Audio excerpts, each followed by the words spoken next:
أهلا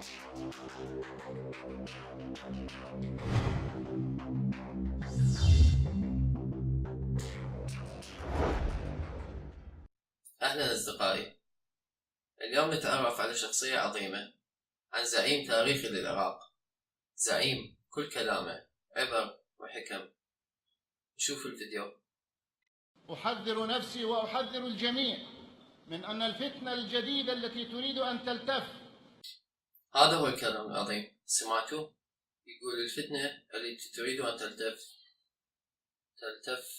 شنو نوع جديد هذا؟ بس هو فعلا وضع أمر يبحث عن الفتن ودائما يمسكها، يا أما بإيده أو بإصبعه. كمل حكيك أبو إسراء. غير الفتنة التي تتحرك من أجل التقسيم وغير التقسيم تتحرك. خوش معلومات قيمة صارت عندنا، وهي الفتنة نوعين، النوع الأول يلتف والثاني يتحرك. أنت متأكد تحكي على فتنة لو أخاف على دودة؟ اسمع شو يقول بعد. هي فتنة إسقاط المجتمع وإشاعة أجواء الكفر والفسوق والإلحاد، لأن المجتمع إذا سقط وسقطت فيه العقيدة وسقطت فيه الأخلاق سيتقبل الطائفية ويتقبل كل شيء. يقول إذا سقطت العقيدة والأخلاق بالمجتمع سيتقبل كل شيء. زين، بس ملاحظة صغيرة، شو سبب الطائفية والاقتتال؟ مو الدين بتفرعات مذاهبه؟ لو غلطان أني؟ عموما شوي فوق نسمع بعد. مهمتنا هي مراقبة المجتمع ومراقبة التوجهات المنحرفة التي تريد أن تعطينا مجتمعا مختلا، وإذا اختل المجتمع لا يعطينا إلا حكومة مختلة. صايرة مهمته يراقب المجتمع والتوجهات المنحرفة والإلحاد حتى لا يعطي حكومة مختلة.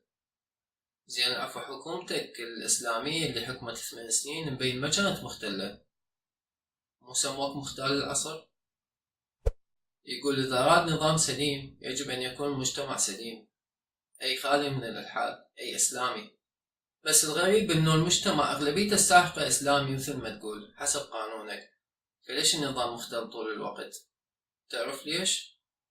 طبعا نور المالكي يتكلم عن الفتن، وهو أكبر صانع للفتن بالعراق، عنده منجزات ب8 سنين، منها انعدام النزاهة والشفافية في كافة مفاصل الدولة العراقية، تاريخه تصنيف العراق بذاك الوقت المركز الثالث بعد السودان والصومال بالفساد، القتل العلني والتعذيب في السجون والتمثيل بالجثث، ونشر الفتنة الطائفية بين أبناء المجتمع العراقي، تشكيل فرق الموت وترأس بعضها لتنفيذ عمليات تصفية بحق معارضين إله، وإعطاء الميليشيات سلطة قانونية، إنشاء السجون السرية. سمى نفسه مختار العصر، ولولا أحداث الموصل لكان لحد الآن بالحكم. طبعا متهم سنة 80 بتنفيذ عمليات إرهابية، منها تفجير السفارة العراقية في بيروت والسفارة الفرنسية. هو من أعضاء حزب الدعوة الإسلامي وهنا بيت القصيد. بسبب الدين وهيمنته على السياسة في العراق يحكم العراق مثل هكذا فاسدين. وهاي الفترة بدأوا التحذير من انتشار العلمانية والإلحاد قبل الانتخابات، لأنهم يعرفون إذا ثقف الناس وصار عندهم وعي وبدأوا بالابتعاد عن الخرافات الدينية راح يزول حكمهم، راح ينتخب الشعب ناس علمانيين، راح ينفصل الدين والتشريع الإسلامي عن دستور الدولة. عندنا شخصية عظيمة ثانية، ظاهرة الإلحاد والكفر والزندقة. وينو كان يتصور في يوم الشعب العراقي اكو واحد يطلع يكتب على صفحته بالفيسبوك أنا ملحد، الله ما اعترف بي. الله أكبر، شنو هالكلام؟ شنو هالمنطق؟ شنو هالتجرؤ على الله؟ شنو هالتجرؤ على المجتمع؟ من يقف وراء هؤلاء؟ لا حرية لأحد حينما تتعارض مع حرية مجتمع بأكمله وقيمه ومبادئه. تخوفون أنتم 10 ملحدين؟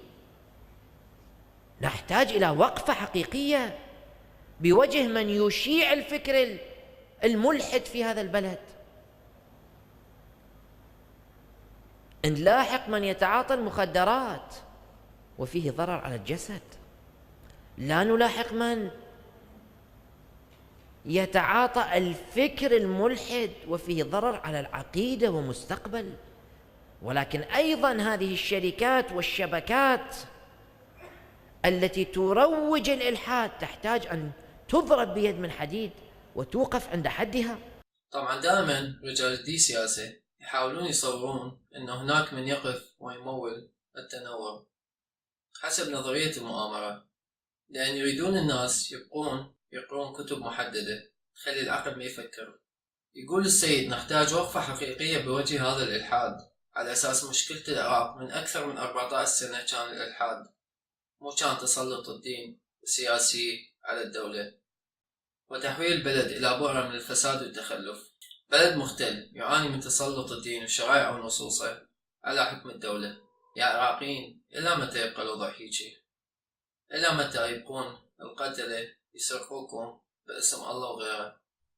إلى متى يبقون يقتلوكم باسم الدين والمذهب والطائفة؟ تحياتي.